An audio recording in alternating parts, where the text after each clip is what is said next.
Assalamualaikum warahmatullahi wabarakatuh. Perkenalkan, nama saya Anggi Anggiesti dengan NPM 31122011061. Di video ini saya akan menyampaikan materi tentang kekuasaan, kewenangan, dan kepemimpinan. Dalam sosiologi, tidak memandang kekuasaan sebagai sesuatu yang baik atau buruk. Namun, sosiologi mengakui kekuasaan sebagai unsur yang penting dalam kehidupan suatu masyarakat. Kekuasaan ada dalam setiap bentuk masyarakat, baik yang bersahaja maupun masyarakat yang kompleks. Adanya kekuasaan tergantung dari hubungan antara yang berkuasa dan yang dikuasai, atau dengan perkataan lain, antara pihak yang memiliki kemampuan untuk melancarkan pengaruh dan pihak lain yang menerima pengaruh itu dengan rela atau karena terpaksa. Apabila kekuasaan dijemalkan pada diri seseorang, biasanya orang itu dinamakan pemimpin, dan mereka yang menerima pengaruhnya adalah pengikut-pengikutnya. Lalu di sini ada kewenangan. Kewenangan adalah kekuasaan yang ada pada diri seseorang atau sekelompok orang yang mendapat pengakuan masyarakat. Sebagai suatu proses, baik kekuasaan maupun kewenangan merupakan suatu pengaruh yang nyata atau potensial. Pada tahun 1983, Surjono Sukanto menggambarkan beberapa unsur kekuasaan yang dapat dijumpai pada hubungan sosial antar manusia maupun antar kelompok, yaitu yang pertama, rasa takut. Rasa takut merupakan perasaan negatif karena seseorang tunduk kepada orang lain dalam keadaan terpaksa. Terjadi karena otoriter sebuah pemimpin yang menimbulkan kecenderungan untuk berontak. Yang kedua, rasa cinta menghasilkan hal-hal yang positif yang sudah mendarah daging bagi pelakunya. Rasa cinta yang efisien seharusnya dimulai dari pihak penguasa. Apabila ada suatu reaksi positif dari masyarakat yang dikuasai, kekuasaan akan dapat berjalan dengan baik dan teratur. Dan yang ketiga, kepercayaan. Kepercayaan dapat timbul sebagai hasil hubungan langsung antara dua orang atau lebih, bersifat asosiatif. Dan yang keempat, pemujaan.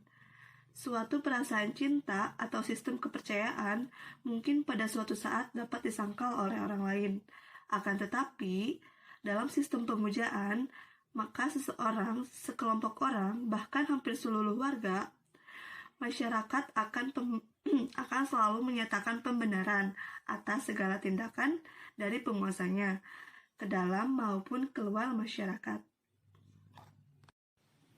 Kekuasaan dilaksanakan dengan melalui saluran-saluran atau media tertentu, yang meliputi yang pertama, satu, saluran militer. Tujuan utamanya untuk menimbulkan rasa takut dalam diri masyarakat, sehingga mereka tunduk kepada kemauan penguasa atau sekelompok orang-orang yang dianggap sebagai penguasa. Hal ini banyak dijumpai pada negara-negara totaliter. Yang kedua, saluran ekonomi. Penguasa berusaha untuk menguasai kehidupan masyarakat. Dengan jalan menguasai ekonomi serta kehidupan rakyat tersebut, penguasa dapat melaksanakan peraturan-peraturannya serta akan menyalurkan perintah-perintahnya dengan dilakukan sanksi-sanksi yang tertentu. Yang ketiga, saluran politik. Penguasa dan pemerintah berusaha untuk membuat peraturan-peraturan yang harus ditaati oleh masyarakat. Yang keempat, saluran tradisional. Dengan cara menyesuaikan tradisi pemegang kekuasaan dengan tradisi yang dikenal di dalam masyarakat. Yang kelima, saluran ideologi. Penguasa-penguasa dalam masyarakat biasanya mengemukakan serangkaian ajaran-ajaran atau doktrin-doktrin yang bertujuan untuk menerangkan dan sekaligus memberi dasar pembenaran bagi pelaksanaan kekuasaannya.